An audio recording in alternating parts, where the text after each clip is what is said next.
신약성경 에베소서 1장 3절 말씀,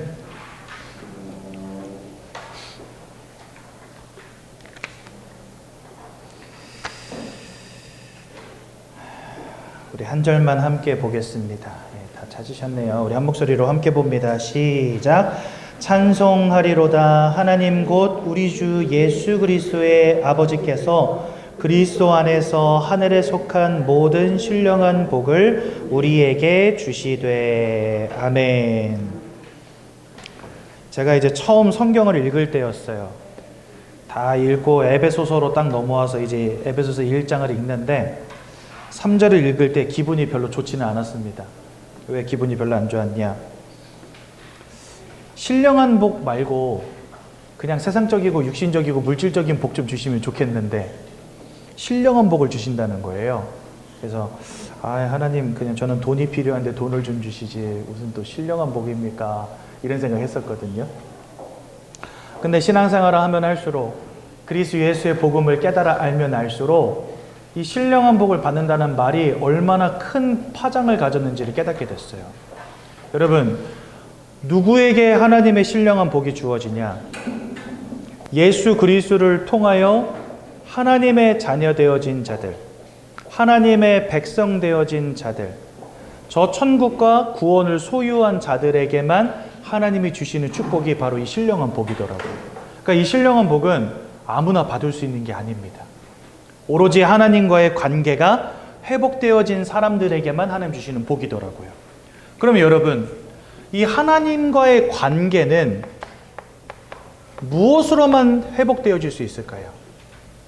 성경은 우리에게 그 답을 알려주시는데요. 바로 하나님의 언약으로만 가능하다라고 말씀하십니다. 여러분, 언약이라는 말의 뜻이 뭔지 아십니까? 말씀으로 주는 약속이란 뜻이에요. 언약은 단순히 하나님 말씀이 아니라 말씀으로서 여러분들에게 주신 약속을 언약이라고 합니다. 여러분, 약속은 특징이 있죠. 어떤 특징이 있어요? 지켜져야 된다는 거. 그게 약속의 특징이에요. 여러분, 약속 왜 해요? 지키려고 하잖아요. 그렇죠? 네. 저희 아버님이 제가 어렸을 때 저한테 늘 하시던 말씀이 너 20살 되면 장가 보내줄게. 저한테 늘 그러셨거든요. 근데 아버지는 저한테 장난으로 하신 말씀인지 모르겠지만 저는 아버지의 그 말씀을 나의 약속으로 굳건히 붙잡고 있었어요. 근데 장가를 안 보내주시는 거예요. 근데 핑계도 기가 막혀. 야, 네가 여자를 데려와야 장가를 보내주지. 근데 제가 쑥맥이라 또 이 여자 사귀는 데는 전혀 이 재주가 없어가지고 그래가지고 나는 장가 못 가겠다 했는데 하나님의 은혜로 장가를 가게 됐지만, 약속이라고 하는 것은 지키려고 하는 거 아닙니까? 그렇죠? 그러니까 하나님이 말씀으로 주신 약속들을 통해서만 하나님과의 관계가 회복된다는 거, 이거 여러분들이 꼭 기억하셔야 됩니다.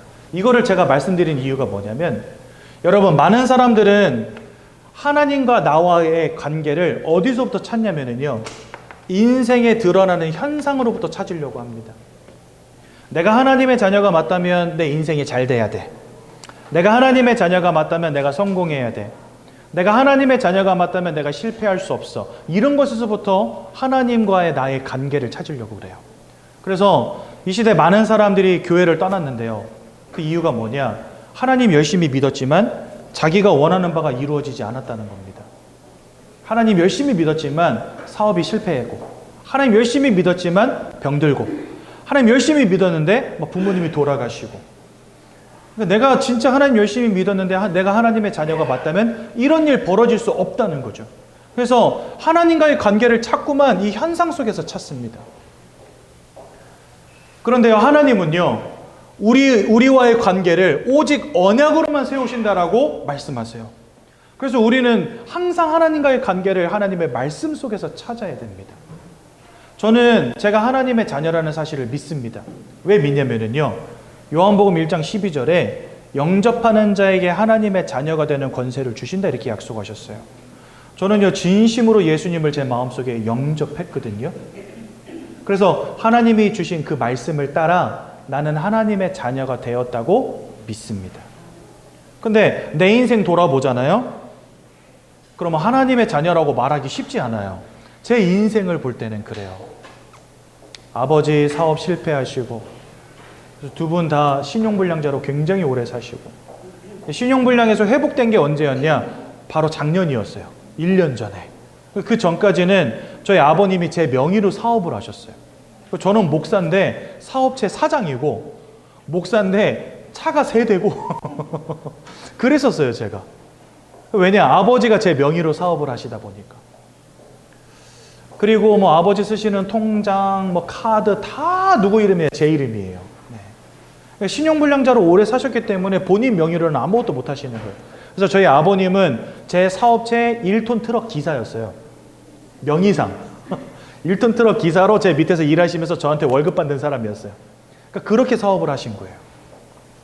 그러니까 저희 가문은 오랫동안 예수 믿어온 가문인데 30년 넘도록 두 분 다 장로님이시고 저는 목사고, 하나님 축복하실 만도 하잖아요.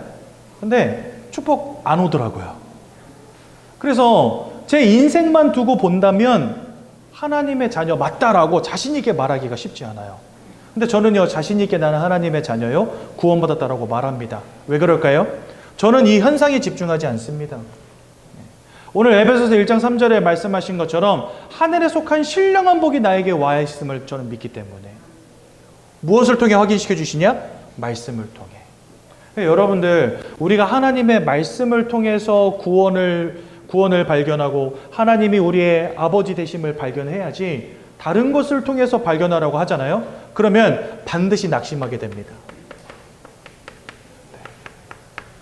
그래서 하나님과의 관계는 오직 언약으로만 세워진다. 그래서 여러분들, 이 언약을 소유한 것은 굉장히 중요합니다. 우리 인생의 첫 번째 시련 뭐였죠? 창세기 3장에 보면 아담과 하와가 선악과를 따먹는 장면이 나옵니다. 여기도 보면은요, 하나님이 선악과라는 언약을 주셨어요. 그런데 이 선악과라는 언약을 아담과 하와가 끝까지 지키지를 못합니다.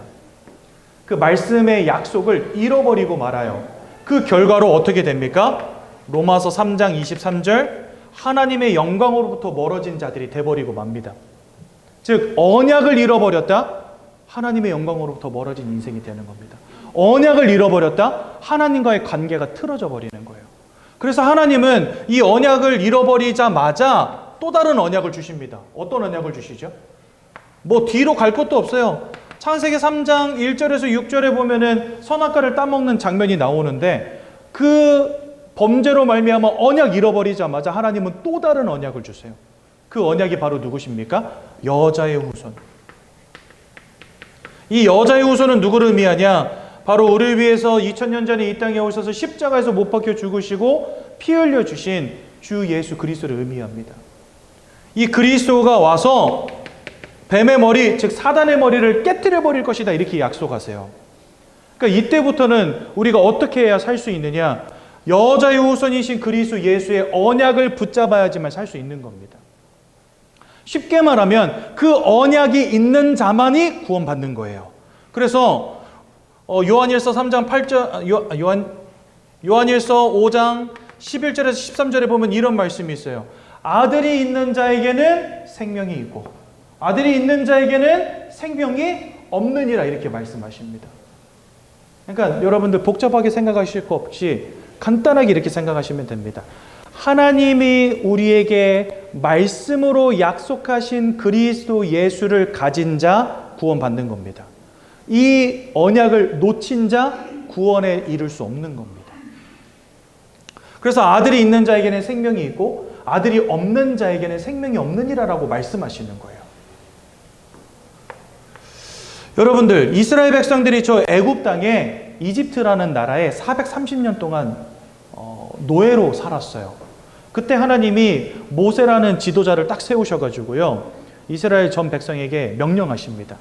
너희 가족들의 인원수대로 양을 잡아서 그 피를 문, 밖, 안과 밖에 다 바르라, 이렇게 말씀을 하세요. 그럴 때 그날 밤에 죽음의 천사가 이르렀을 때, 하나님의 천사가 이르렀을 때 양의 피를 보면 그 집은 넘어가리라, 이렇게 말씀하십니다. 그래서 이걸 뭐라고 하냐면 넘어갔다 해서 유월이라고 말해요. 유월절.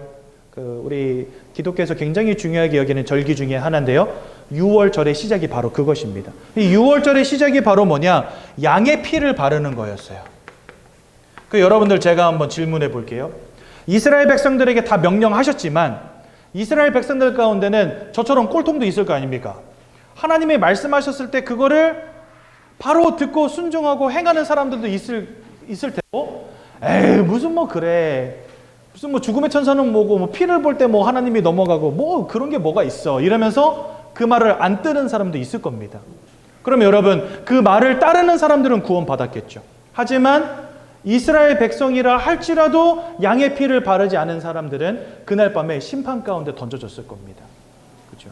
이스라엘 백성이기 때문에 구원받는 게 아니에요. 여러분들 많은 사람들이 착각하는 것 중에 하나가 교회 가면 구원받는다 여겨요. 교회 다닌다고 구원받는 게 아닙니다, 여러분. 언제 구원에 이르냐? 하나님이 주신 언약을 붙잡을 때 구원에 이르는 거예요. 예수가 그리스도라는 그 언약을 믿음으로 붙잡을 때 구원에 이르는 겁니다. 여러분, 반대로 이스라엘 백성들이 막 열심히 피 바르고 있는데 이스라엘 백성이 아닌 사람들이 지나가다가 볼 수 있잖아요. 그렇죠? 물어볼 거 아닙니까? 뭐 해요? 하나님이 피 바르래. 피 바르면 다 산대. 어떤 사람은 아유 무슨 헛소리 하고 있어 이러고 지나가는 사람도 있겠죠. 전도 현장에 나가서 전도하다 보면 헛소리 하지 말라는 사람들 굉장히 많거든요. 저 목사입니다. 전도하러 왔습니다. 그러면 헛소리 할 거면 가라 그래요. 네. 근데 그 와중에 진짜? 그럼 나도 발라야 되겠다 하는 사람들 있을 수 있잖아요. 그렇죠? 그래서 자기 가족 수대로 양을 잡아서 피를 발랐다 칩시다. 이스라엘 백성도 아니에요. 근데 피를 발랐어요. 그 사람 구원 받았을까요? 못 받았을까요? 받았습니다. 이스라엘 백성이라서 구원받는 게 아니라 하나님의 언약 붙잡을 때 구원받는 것입니다. 그래서 출애굽기 12장 23절인가요? 보면은 뭐라 되어 있냐면 이스라엘 백성들이 애굽 땅에서 나올 때 온갖 잡족들이 함께 나왔다 이렇게 되어 있어요. 그 사람들은 누구예요? 어린 양의 피를 바르고 함께 이스라엘과 함께 나온 사람들입니다. 그러니까 하나님의 기준에서 하나님과의 관계는 무엇을 통해서만 성립이 되어지냐? 오직 하나님이 주신 말씀의 약속으로만 성립되어진다는 거예요. 내가 이방인이든 이스라엘 백성이든 상관없다는 겁니다. 예수의 언약을 붙잡은 자들은 다 구원 속으로 들어가게 되는 겁니다. 이스라엘 백성들이 저 광야길을 들어가가지고 가는 동안에 가데스 바네아라는 곳에 다다르게 됩니다. 이거는요 동네 이름이에요. 가데스 바네아라는 지역에 도착을 하게 돼요.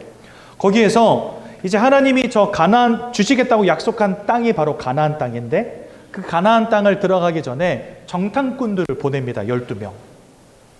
근데 이 12명이서 들어가서 보니까 진짜 젖과 꿀이 흐르는 아주 비옥한 땅인 거예요. 이 가나안 땅이. 근데 그 중에 10명은요. 뭘 보았냐면 굳건한 성과 그 속에 있는 강력한 군사들을 본 거예요. 근데 자기들은 이제 노예로 살다가 빠져나와가지고 뭐 무기라도 있겠습니까? 뭐 제대로 된 뭐 군사 훈련이라도 받았겠어요? 그런 거 전혀 없었잖아요. 그런데 이제 그 가나안 땅을 차지하러 전쟁을 벌여야 되는 입장인 거예요. 여러분 같으면 훈련도 안 된 내가 훈련이 잘 된 강군을 향해서 막 달려들 수 있겠습니까? 절대 그럴 수 없죠. 그러니까 이스라엘 백성 그 정탐군 12명 중에 10명이 바로 불신앙하기 시작합니다. 야, 저기는 우리가 들어갈 수 없는 땅이야. 저기는 우리 들어가면 반드시 죽어. 하나님은 주겠다고 약속하셨는데 그 10명의 사람들은 그 말씀을 안 믿었던 거죠. 그러면서 뭐라고 말하냐면 모세를 막 욕합니다. 그러니까 이스라엘 백성들을 애굽 땅에서 빠져나오도록 도왔던 모세를 막 욕하는 거예요. 왜 우리를 데리고 나와서 저 가나안 땅에 들어가서 다 죽게 만들었냐? 우리가 다른 지도자를 세워서 다시 애굽으로 들어가자 이렇게 말합니다. 아니 430년 동안 노예되었던 땅에서 하나님이 건져내 주셨는데 지금 이 이스라엘 백성들이 뭐라고 말하냐면 다시 돌아가자는 거예요. 10명이 그렇게 말했을 때 모든 이스라엘 백성들이 다 슬피 울었더라 이렇게 되어 있습니다. 근데 그 중에 딱 2명, 12명이 들어갔는데 10명은 불신앙하고 2명은 뭐라고 말하냐? 그게 바로 여호수아와 갈렙이라는 사람이거든요. 이 사람들은 말합니다. 아니다. 거기 하나님이 주시겠다 약속하신 땅 아니냐. 우리가 차지할 수 있다. 하나님이 주실 것이니까 들어가자 이렇게 말합니다. 어떤 사람은요 인생의 현상을 봅니다. 야 거기는 안 돼. 나는 메뚜기 같아. 들어갈 수 없어. 할 수 없어. 다 무너졌어. 하나님이 우리 죽이려고 그러는 거야. 나 하나님 자녀 아니야. 이렇게 말합니다. 근데 어떤 사람들은요 이 현상 앞에서 현실을 보는 게 아니라 하나님의 언약을 붙잡습니다. 근데 여호수아와 갈렙은 그 언약을 붙잡은 거예요. 수없이 많은 사람들이 애굽에서 나왔는데 가나안 땅에 들어간 사람은 딱 두 사람밖에 없었어요. 그게 누구냐? 여호수아와 갈렙입니다. 하나님의 언약을 붙잡는다. 가나안 땅을 차지하는 것입니다. 하지만 하나님의 언약을 붙잡지 못한다. 광야에 묻히는 것입니다. 그래서 여러분들, 하나님은요, 딱 한 가지 소원밖에 없어요. 예수가 그리스도라는 사실을 믿고 그것을 믿음으로 고백함으로 구원의 축복 가운데로 들어가는 것. 그게 하나님의 유일한 소원입니다. 언제부터요? 이 창세기 3장에서 선악과를 따먹은 그 순간부터 하나님 성경 66권을 통해서 지금까지 계속해서 주시는 한 가지 말씀은 뭐냐? 제발 내가 주는 예수의 언약을 믿고 구원받으라는 거예요. 여러분, 여기 있는 내용들 여러분들 다 기억하실 필요 없습니다. 뭐 가데스 바네아가 뭔 동네인지, 뭐 우리나라에 있는 지명도 다 모르는 판에 딴 나라에 있는 지명까지 우리가 외울 필요 있겠어요? 예. 애굽이 뭔지, 애굽에서 몇 년을 노예 생활했는지 여러분 다 모르셔도 됩니다. 제일 중요한 건 뭐냐? 아, 나는 예수 그리스도의 언약만 붙잡아야 되겠구나. 요것만 탁 기억하시면 돼요. 그게 하나님과의 관계를 바로 세우는 유일한 방법이라는 겁니다. 이 자리에는 새가족분들이 많이 와 계시잖아요. 우리 새가족분들에게 꼭 부탁드리고 싶습니다. 사람은요, 종교성이라는 게 있어요. 이 종교성이라는 게 뭐냐면은 일단 일신, 전심, 특심, 열심으로 해야 된다고 믿어요. 그래가지고 막 교회에 와가지고 막 열심히 막 헌신하고 봉사하고 막 기도하고 예배하고 헌금 열심히 드리고 이러면 하나님이 나를 축복하겠지. 대부분의 사람들이 신앙생활을 그렇게 합니다. 물론 우리는 하나님께 열심을 내고 특심을 가지고 헌신하고 봉사해야 됩니다. 그게 굉장히 중요한 거예요. 그런데 그것은 신앙생활의 목적은 아니에요. 여러분들이 신앙생활을 시작하실 때 신앙생활의 목적을 어디에다 두셔야 되냐? 하나님의 언약이 무엇인지를 깨닫고 그 언약을 배우고 그 언약을 붙잡는 것에 집중하셔야 됩니다. 하나님이 주신 신앙생활의 원래 목적은 바로 그거예요. 근데 많은 사람들이 신앙생활을 오해하고 다 종교생활하고 있어요. 사실 오늘이 저희 교회 이제 절기상으로는 종교개혁주일입니다. 그래서 1517년에 마틴 루터라고 하는 사람이 종교개혁을 일으켰어요. 왜냐니까 어디서부터 종교개혁을 일으켰냐면 중세 천주교회로부터 종교개혁을 일으켰는데 그 이유가 뭐냐니까 아무도 예수를 안 믿어. 그리고 다 뭐만 하고 있냐? 면죄부 사가지고 헌금하면서 구원받는다라고 가르치는 거예요. 그러니까 이 마틴 루터가 볼 때는요, 이거 안 맞거든요. 내가 아무리 헌금 열심히 해도 하나님과의 관계는 회복되지 않습니다. 언제요? 예수의 언약을 잃어버린다면. 근데 이 중세 천주교회가 예수의 언약은 잃어버리고 다 면죄부 팔아서 이 동전 땡그랑 하는 소리 나면은 너네 구원받는다 이렇게 가르치는 거예요. 여러분, 여기 창세기 3장 15절에 보면 여자의 후손이 뱀의 머리를 상하게 할 것이요 이렇게 되어 있거든요. 근데 오늘 집에 가셔서 인터넷으로 성모 마리아 한번 검색해 보세요. 그러면 이미지가 많이 뜰 건데 대부분의 이미지들을 보면은요, 뱀을 꽁꽁 묶고 발로 밟고 있는 사람이 누구냐? 성모 마리아입니다.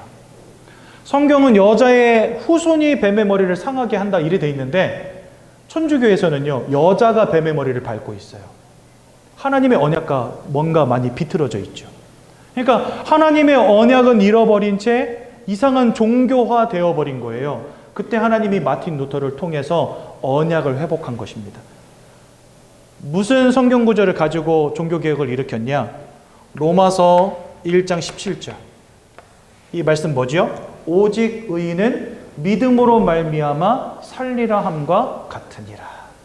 무엇을 믿는 믿음이요? 하나님의 언약 예수 그리스도를 믿는 믿음. 그래서 하나님이 그렇게 종교개혁을 일으키신 거예요.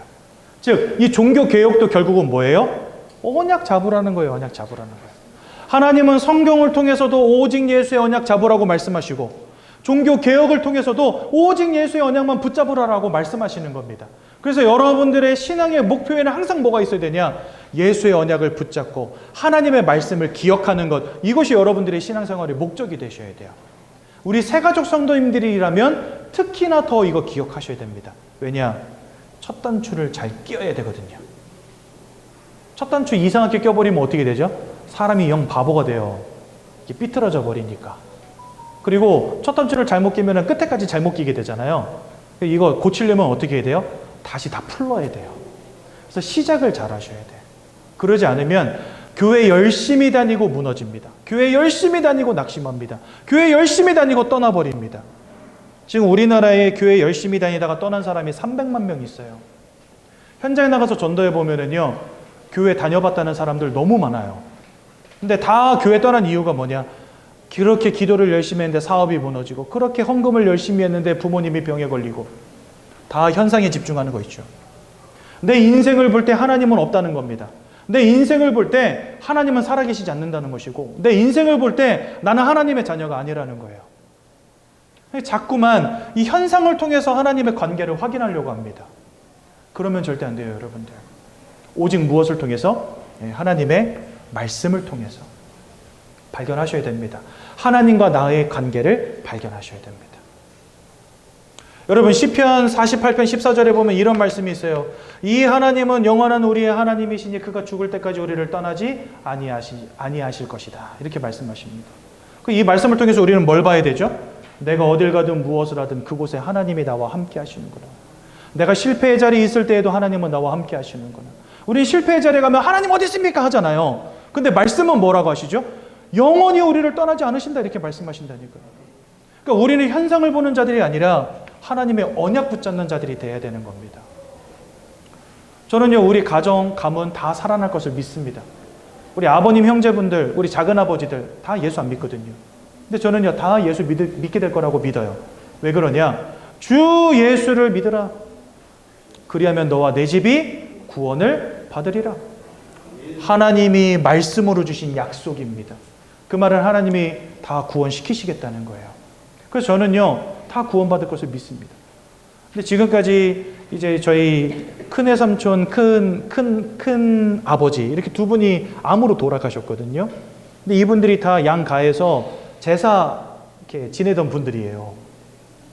예수 믿으라 그러면요, 너나 믿어! 하시는 분들이었어요. 그런데 두 분 다 예수 믿고 교회 다니다가 돌아가셨어요. 저는요, 그거 보면서 깜짝 놀랐어요. 특히나 저희 큰 외삼촌이 예수 영접할 때 온 가족이 다 울었어요. 저랑 저희 아버지, 제 딸들 이렇게 해서 같이 가서 이게 예배 드렸거든요. 복음 전하고. 그랬는데 절대 예수 안 믿을 사람인데 이분이 예수 믿는 거예요.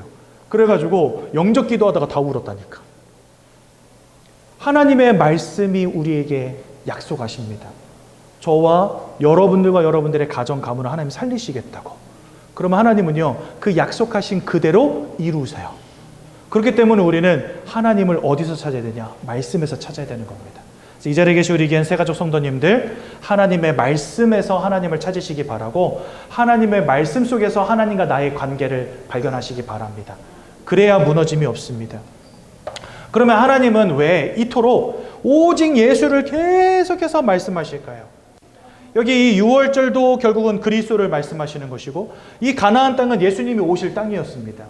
예수님이 이 가나안 땅에 오셨거든요.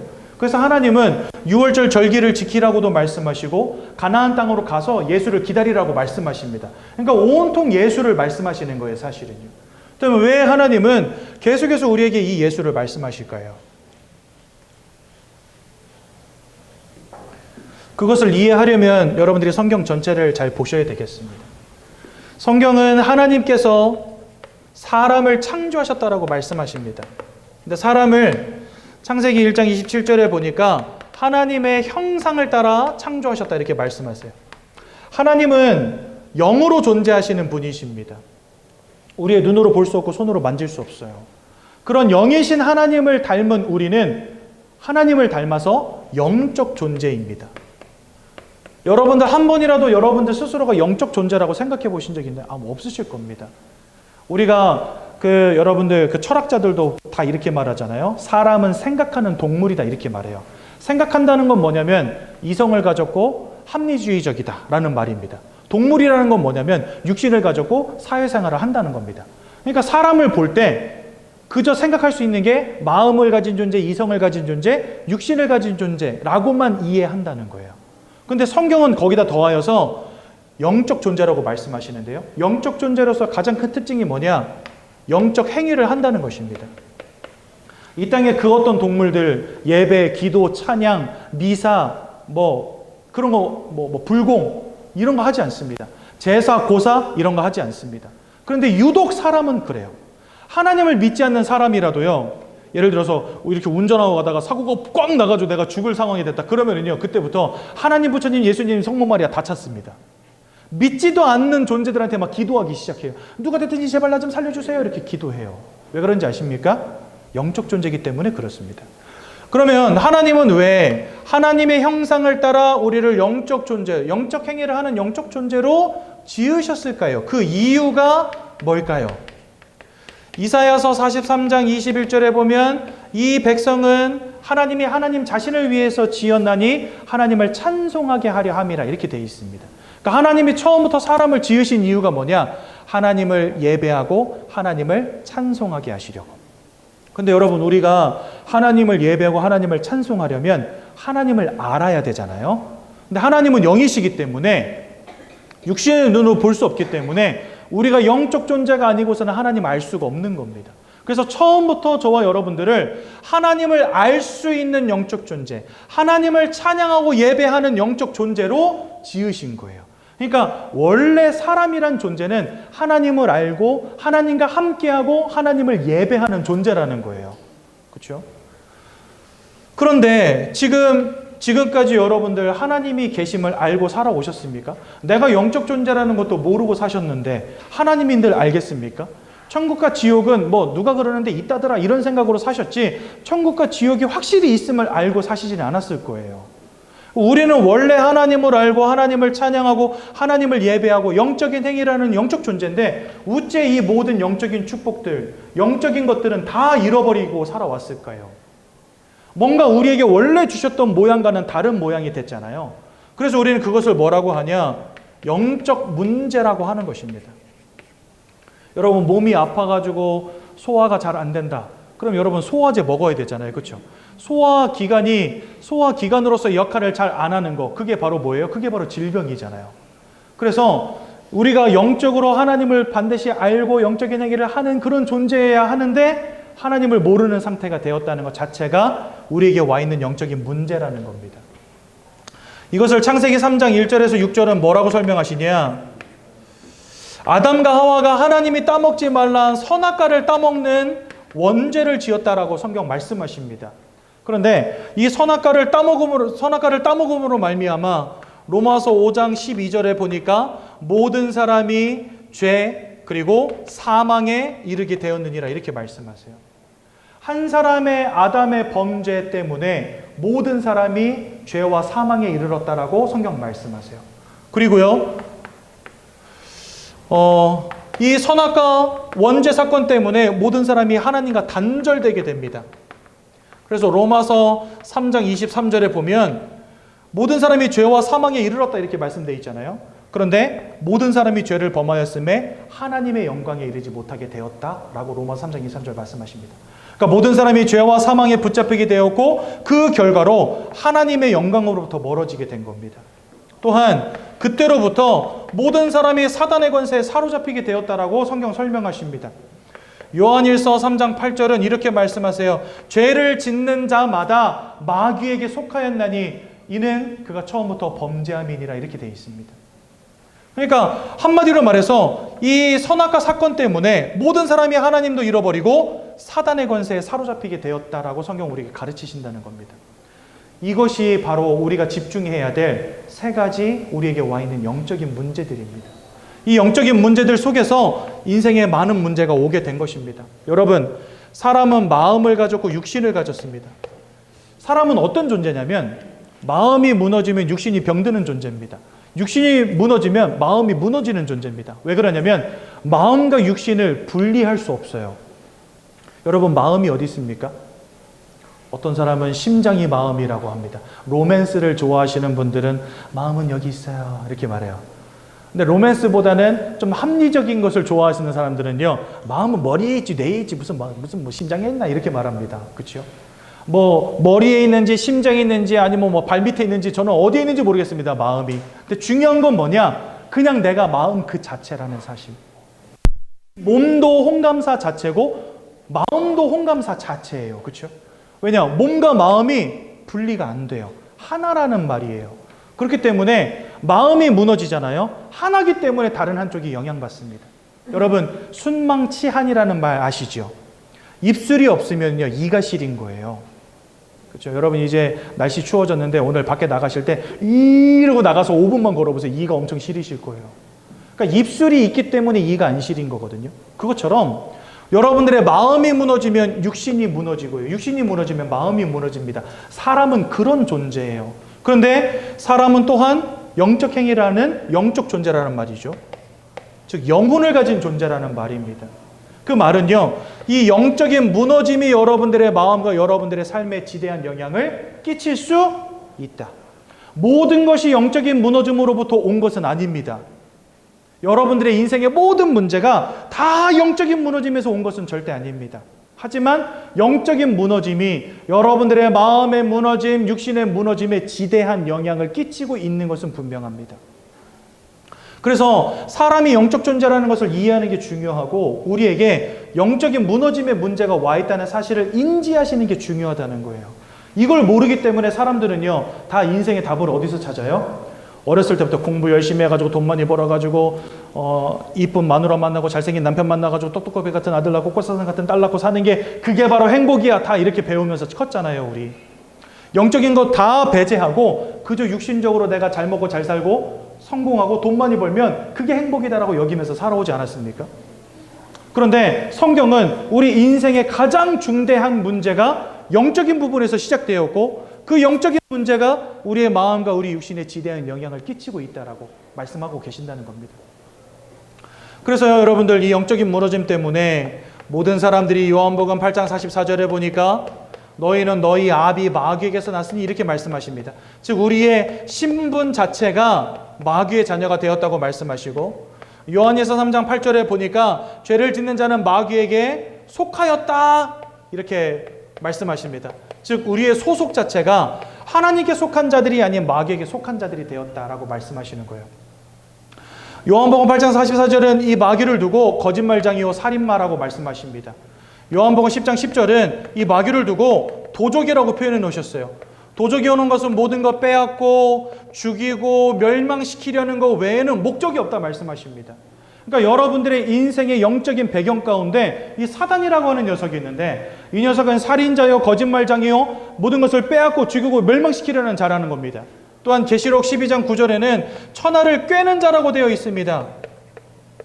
제 가운데로 끌고 가는 자다 이렇게 되어 있어요.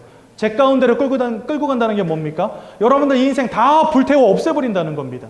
그러니까 이 사단이라고 하는 존재는 다 무너뜨리고 멸망시키려는 존재라는 거예요. 근데 그런 녀석에게 우리가 자녀된 신분이 되었고 소속되었다는 것입니다. 그러니까 인생 아무리 열심히 살고 최선을 다해봐도 뭔가 무너짐의 문제가 오는데 막을 방법이 없어요. 마음이 막 무너지기 시작하는데 약을 먹어도 안 되고 긍정적인 생각을 해봐도 안 되는 거예요. 뭔가 인생의 무너짐이 시작되는데 그 무너짐이 어디서부터 오는지도 모르고 어떻게 해결해야 될지도 모르는 그런 인생의 방황 가운데로 사람들이 들어가게 되는 겁니다. 그러니 이 영적인 무너짐을 이해하는 것은 굉장히 중요하죠. 이 영적인 무너짐 속에서 마음과 생각의 무너짐이 오는 겁니다, 여러분들. 왜 주님은 세상이 줄 수 없는 평안을 주겠다고 말씀하시고 왜 사도 바울은 빌립보서에 있는 말씀을 통해서 모든 지각위에 뛰어난 하나님의 평강이 저와 여러분들의 생각과 마음을 지키실 것이다라고 말했을까요? 여러분, 지킨다는 말은 빼앗는 자도 있다는 겁니다. 여러분들의 마음으로부터 이 사단이 계속해서 평안함을, 행복을, 만족을, 기쁨을 앗아갑니다. 그 대신에 뭘 집어넣냐? 분노를, 근심을, 걱정을 집어넣습니다. 그래서 여러분들 에베소서 4장 26절에 보면 이렇게 말씀하세요. 마귀에게 틈을 주지 말아라. 근데 그 전절에 뭐라고 되어 있냐면 형제와 싸우지 말고 분을 내지 말고. 그러니까 마귀가 틈탐으로 우리 안에 나도 모르게 분노가, 근심이, 걱정이 들어온다는 겁니다. 그러므로 하나님이 우리를 지키시는 은혜 가운데로 들어가야 되는데 그 하나님을 잃어버린 거예요. 우리의 마음과 생각을 지키시는 하나님을 잃어버린 겁니다. 더더군다나 우리의 마음과 생각을 틈타는 마귀에게 우리가 사로잡히고 소속되었다는 겁니다. 그러다 보니 우리의 마음과 생각이 자꾸 무너지는 겁니다. 여러분, 사람들이 착각하는 것 중에 하나가 내가 좋은 환경, 좋은 조건에 있으면은 행복하다라고 여기거든요. 그렇지 않습니다. 여러분들 인생 성공하잖아요. 그러면 인생이 행복해지는 게 아니고 인생이 조금 편리해집니다. 근데 여러분, 편리함이 행복은 아니잖아요. 그렇죠? 저는 다 망가진 소나타 끌고 다니지만 BMW 타고 다니는 사람들보다는 마음이 평안하다고 여깁니다. 네. 왜 그럴까요? 세상이 줄 수 없는 평안함을 주님이 저에게 주셨기 때문에. 세상 사람들은 어디서 평안함을 찾습니까? 내 가진 재력, 내 가진 환경, 내가 이룬 업적, 이 속에서 평안함을 찾잖아요. 근데 하나님은 그것과 상관없는 평안함을 저에게 주시더라고요. 그러니 세상 사람들은 절대로 가질 수 없는 평안인 것이죠. 우리의 마음과 생각을 지키시는 하나님의 은혜를 잃어버리다 보니 사람들의 마음과 생각이 무너지는 겁니다. 우울증으로, 조울증으로, 악몽으로, 환청으로, 환상으로. 그러니까 사람들이 두려움하고 두려움 속에, 근심 속에, 걱정 속에, 노이로제 속에, 스트레스 속에 살아갈 수밖에 없는 거죠. 그러니 그 삶은 어떻게 되겠습니까? 여러분, 사람이 우울증을 굉장히 오랜 시간 겪잖아요. 그러면은요, 그 인생이 무너질 수밖에 없습니다. 아무것도 안 돼요. 제가 예전에 만났던 어떤 청년 아가씨 하나는 고등학교 1학년 때부터 귀신이 보이는 문제를 겪은 거예요. 그러다 보니까 사람들하고 대면하는 것을 자꾸 꺼려 하다 보니까 자기 스스로가 왕따를 시킨 거예요, 자기를. 다른 사람들로부터. 그러면서 우울감이 찾아와가지고 막 정신병원 막 들락날락하는 그런 아가씨를 만난 적이 있거든요. 그러니까 원래는 너무나 밝고 학교 생활도 잘하고 하던 그런 친구였는데 귀신이 보이는 문제가 시작되면서 그때부터 인생이 절단나 버렸어요. 그러니까 지금은 아예 바깥 출입을 안 하는 상태가 돼버렸고 가족들하고도 소통을 안 하고 친구들 다 끊어져 버렸어요. 너무 안타깝죠. 마음과 생각이 무너져 버리잖아요. 여러분, 삶도 무너질 수밖에 없고요. 그 인생도 무너질 수밖에 없는 겁니다. 그러다 보니까 만족이 없잖아요. 그러니까 사람들이 자꾸만 부어라 마셔라 할 수밖에 없고 마약을 집어넣을 수밖에 없고 뭔가에 집착할 수밖에 없고 그런 인생으로 바뀌어지게 되는 겁니다. 제가 예전에 선부동에서 한번 전도하는데 식당을 들어갔어요. 식당에 들어갔는데 장사가 되게 안 되는 집인지 손님이 하나도 없는 거예요. 그래가지고 아씨 괜히 들어왔나 보다 했거든요. 밥도 먹으면서 사장님한테 복음도 전해야지 이 생각으로 들어왔는데 손님이 없는 거 보니까 밥이 너무 맛없을 것 같은 거예요. 그래도 일단 들어왔으니까 앉았어요. 그리고 손님이 없으니까 사장님한테 말 걸기도 쉬울 것 같아가지고 앉았어요. 앉아가지고 이제 주문한 다음에 사장님, 제가 목사인데 복음 전하러 왔다. 그러니까 아, 그런 건 나한테 하지 말고 저기 그 안에서 설거지하는 아줌마한테 하래요. 그래가지고 설거지하는 아줌마를 제 앞에 앉혀주셨어요.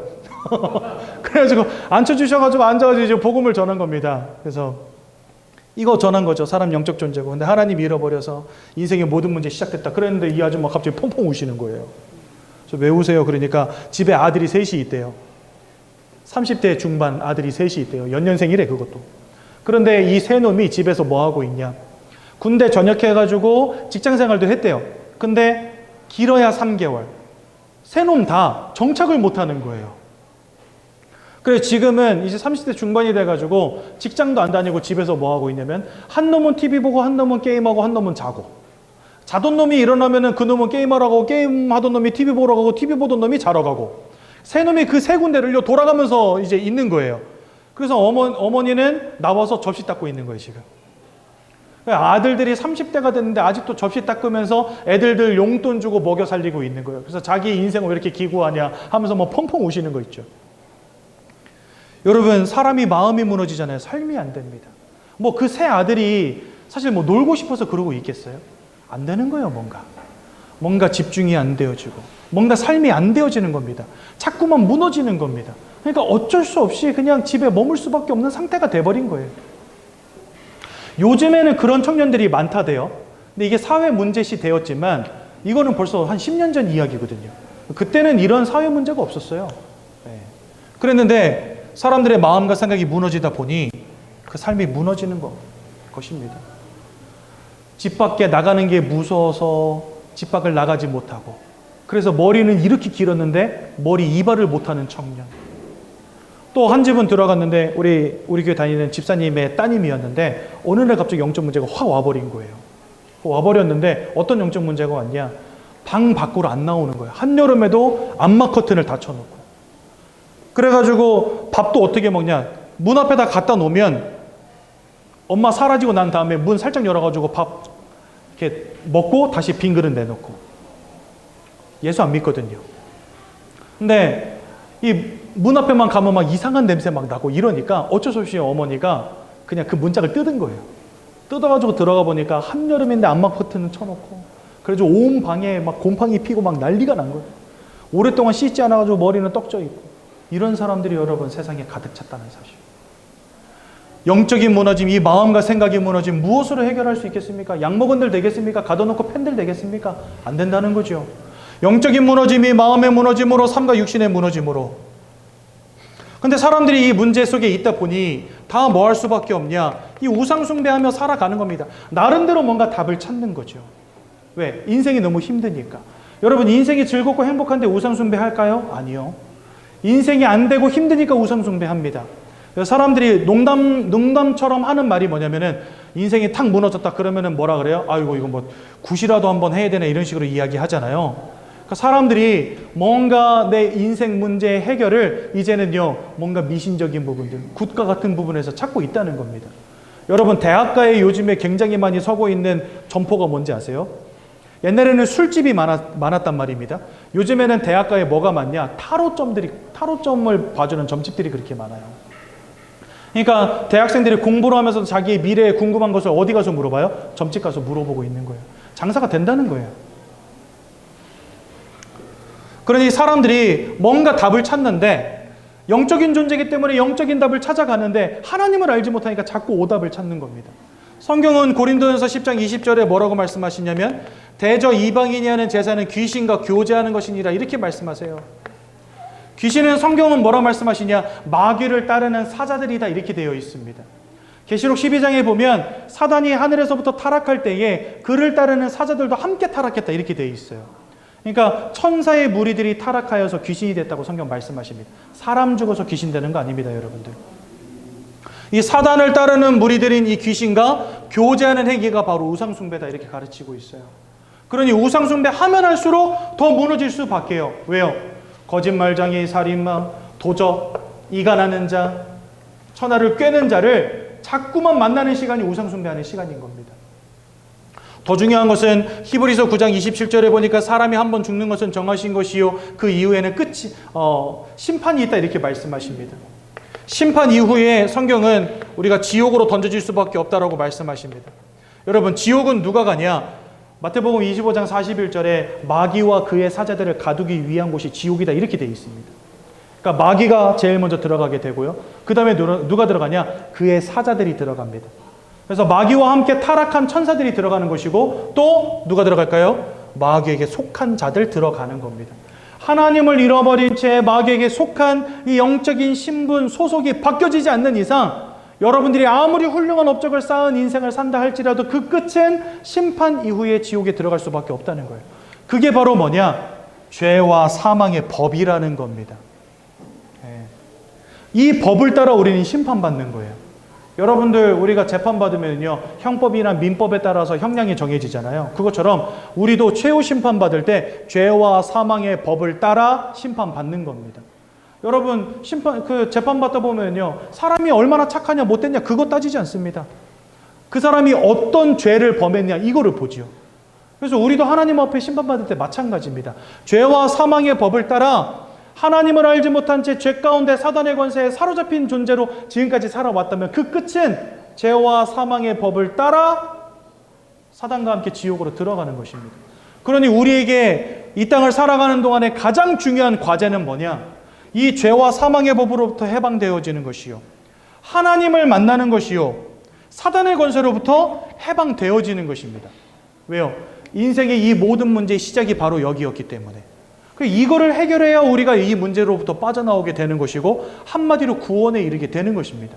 그런데 그 누가 죄악의 문제를, 하나님을 떠난 문제를, 사단에게 사로잡힌 문제 해결할 수 있겠습니까? 돈으로, 지식으로, 명예로, 권력으로 되어지지 않기 때문에, 우리의 힘으로 되지 않기 때문에 하나님께서 우리에게 길을 열어주셨는데 그분이 바로 예수님이십니다. 우리 인생이 그저 마음이 무너진 문제면 예수님이 오셔가지고요, 사랑한다 말해주시면 돼요. 건강이 상한 문제면 예수님이 그냥 병 고쳐주시면 돼요. 경제가 무너진 문제면 그냥 돈 주시면 돼요. 근데 주님은 그래 하지 않으시고 십자가에 못 박혀 죽으셨습니다. 그 이유가 뭘까요? 우리에게 와 있는 진정한 문제는 바로 이 문제이기 때문에 그렇습니다. 여러분들이 여러 가지 모양의 문제들을 가지고 여기 오셨겠지만 그 문제들이 올 수밖에 없었던 근본의 문제가 있다는 겁니다. 주님은 그거를 끝내기를 원하셨다는 거예요. 그래서 단순히 돈 주러 오시지 않고 밥 주러 오시지 않고 뭐 하셨냐? 십자가에서 죽으신 것입니다.